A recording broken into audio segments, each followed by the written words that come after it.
morning, Mr. Congressman. Good morning, Richard. Great to be home with you this week. Absolutely. Glad to have you back in the great state of Mississippi. So many directions I'd like for us to go, and we really do appreciate your time.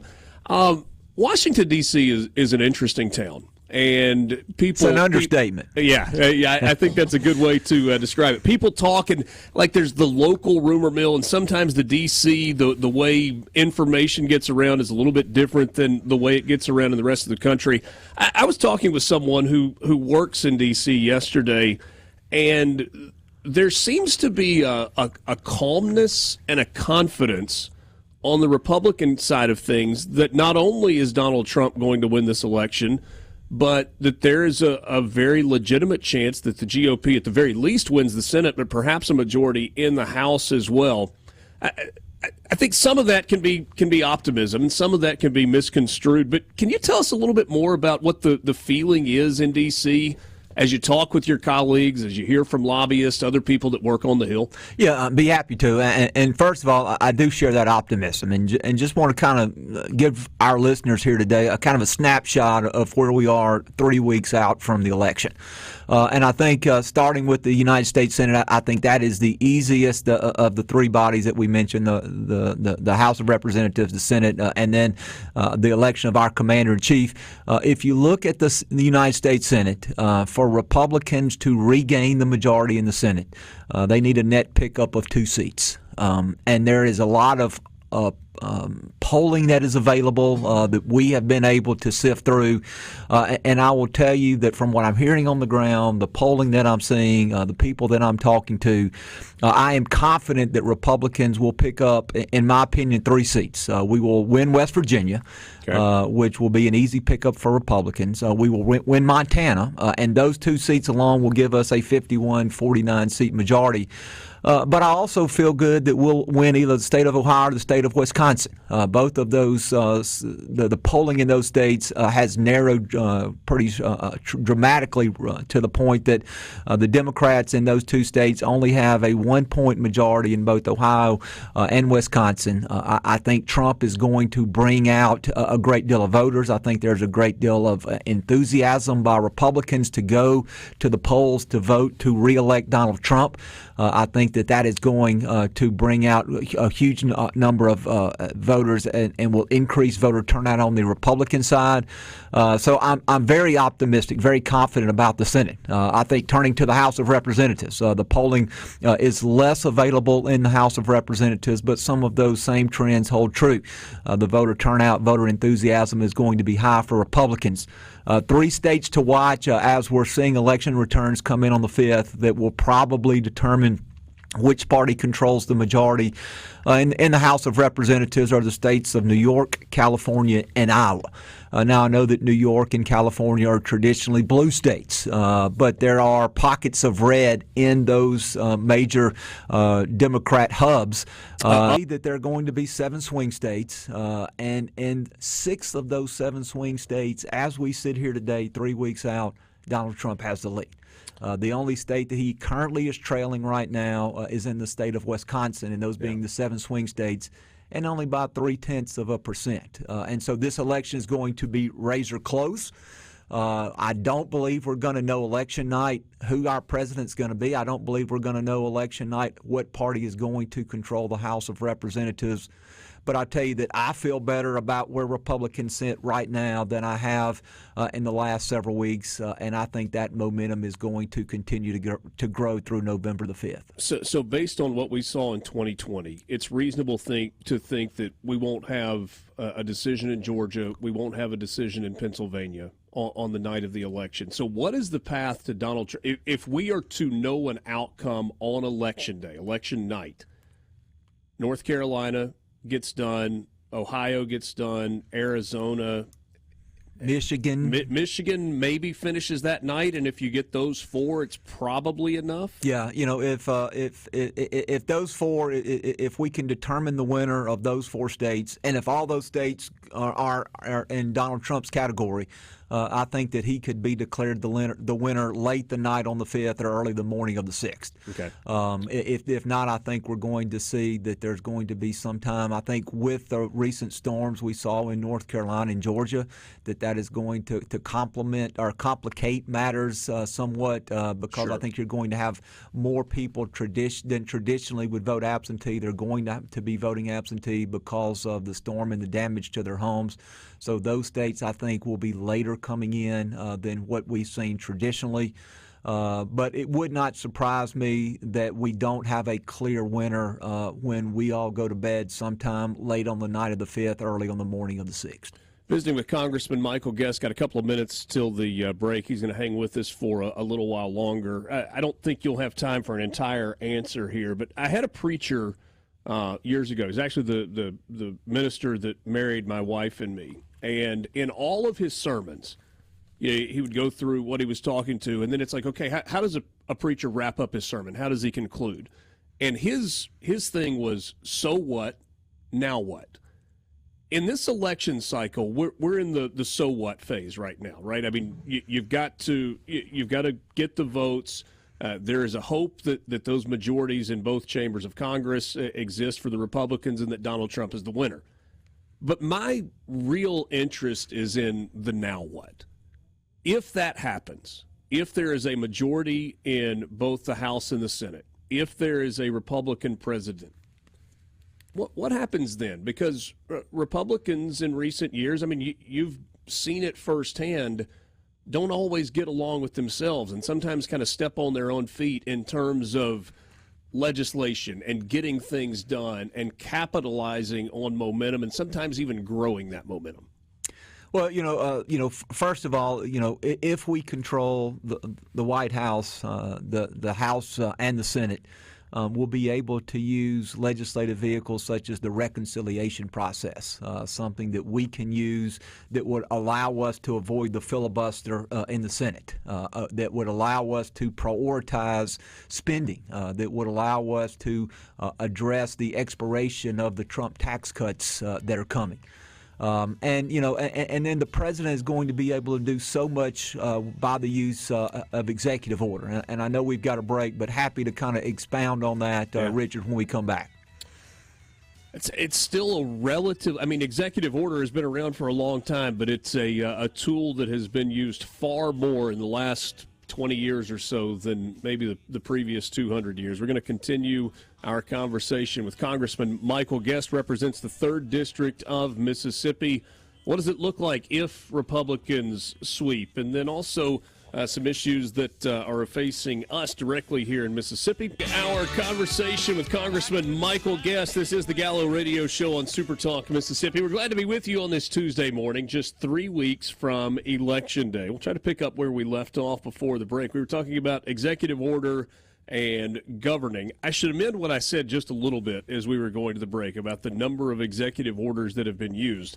The president in our history that used more executive orders than any other, Franklin D. Roosevelt. He was, you remember, in office for 12 years, 3,721 EOs during his time in office.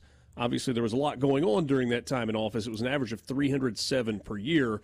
In comparison, Donald Trump, in his terms, issued 220 executive orders in his 4 years. Joe Biden has issued 142. So, Congressman Guest, we were talking about executive orders. Sometimes this is used as a workaround to get around Congress, to get something that the president really deems to be important.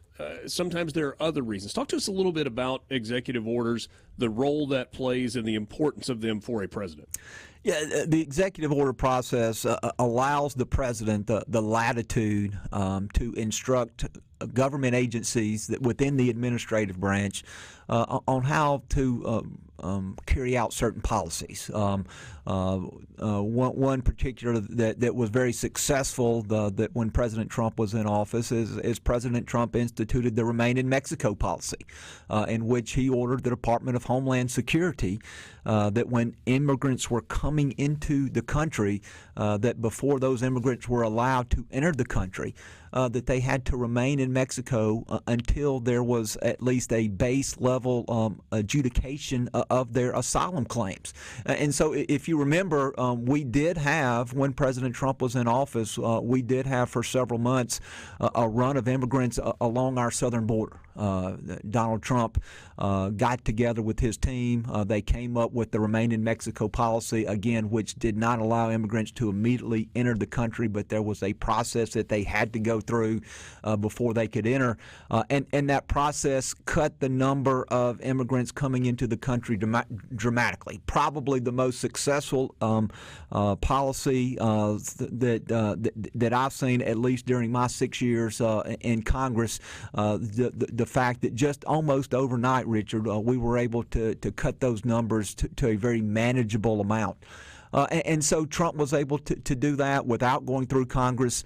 If anything that goes through Congress, as you know and as your listeners know, seems to take a lifetime. Things to develop consensus first within the Republican Party on where we're going to be on a particular issue, and then to get buy-in from the Senate, because even if Republicans do control a 51, 49, 52, 48 majority, they still have the filibuster rule in the Senate, which requires 60 senators to be able to start debate on many pieces of legislation. So presidents are able to use executive order, administrative actions to implement change much quicker, and that's what I expect the president to do. I think you'll see administrative orders, particularly on the border and on immigration. You'll see things that he will put in place to try to deal with inflation. We've seen the impact of inflation that it has on everyday Americans, and I believe it's Congress that we will start focus immediately on the spending bills. What are our spending priorities going to be going forward? And I believe that one of our spending priorities needs to be a substantial investment in our United States military. Senator Wicker has laid out his vision that we need a generational investment. As we see a world where we see growing unrest, we see war in Europe, we see fighting in the Middle East, we see China and what they're doing in the Indo-Pacific.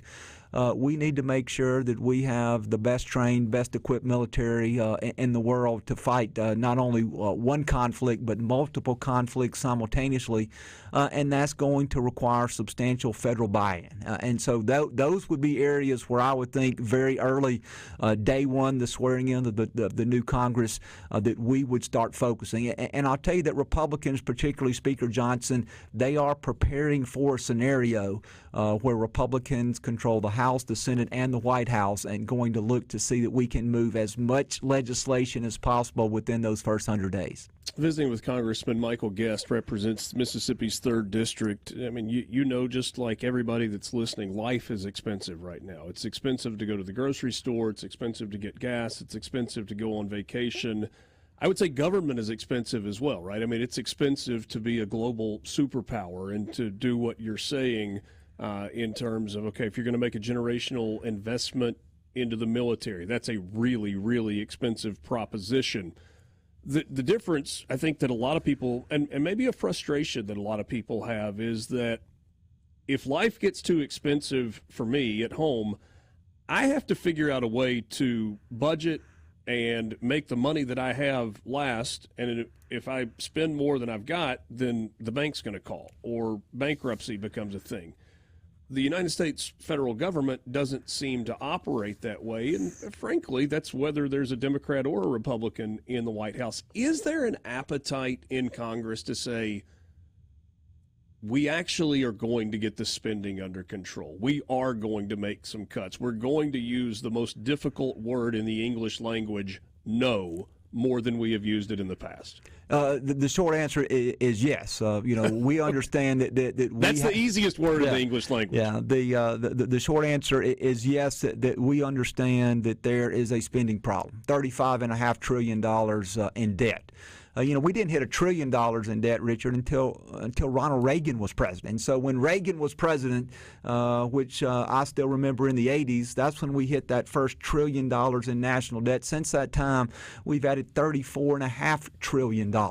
Now, as we start looking at federal spending and where we're going to cut those programs that we're not going to fund, I want your listeners to understand that 75 cents out of every dollar that the federal government spends is not appropriated by Congress. That is mandatory spending that is on automatic pilot. That spending includes Social Security, Medicare, Medicaid, and now service of our national debt. Just debt service alone, Richard, we spend more on debt service today than we do funding our entire military. And so because of this huge debt that we've run up, because of the cost of borrowing, interest rates have gone up, America now spends more every year on debt service than we do funding and paying for our entire military, Army, Air Force, Marines, Space Force, more just on debt service. And so we have got to look at what can we do to rein in mandatory spending. And I will tell you that is very unpopular. It's very unpopular because, look, we all want the best health care in the world, right? I know I do. I want to, when I go to the doctor, when I go to a hospital, to know that I'm getting world-class health care. We want to know that we're taking care of our seniors, those that have paid into Social Security all these years, those who rely on those Social Security benefits to make ends meet every month. And we've got to service the national debt. We can't just say we're going to stop paying interest on our debt because if we do, we're no longer going to be able to borrow anymore. And so those are difficult discussions, but those are discussions that I think Congress is ready to have. And so we've got to look and say, what can we shave off on the discretionary side, on that 25% that Congress controls, and half of that 25% is military spending. And so if you take military spending out, you take mandatory spending out, Congress really only controls about 12 to 13% of federal spending. Wow. And I know that is something that most people don't recognize. And so we've got to establish a bipartisan, bicameral committee that is going to look at what we can do to get the mandatory spending under control, because until we can cap mandatory spending, we can cut all day long on the discretionary side, but we're still not going to be able to balance the budget. We're still going to be increasing that national debt, and we're going to be passing those costs along to our children and grandchildren. Which is a scary proposition, because that debt does not get any smaller, and that interest calculator doesn't stop spinning either. That continues to make it go. Visiting with Congressman Michael Guest, just a couple of minutes left. Helene and Milton wreaked havoc in the Southeast. We are extremely fortunate to have missed this time, at least so far in hurricane season in the state of Mississippi, but no strangers to the devastation that comes along with storms. So much has been talked about FEMA.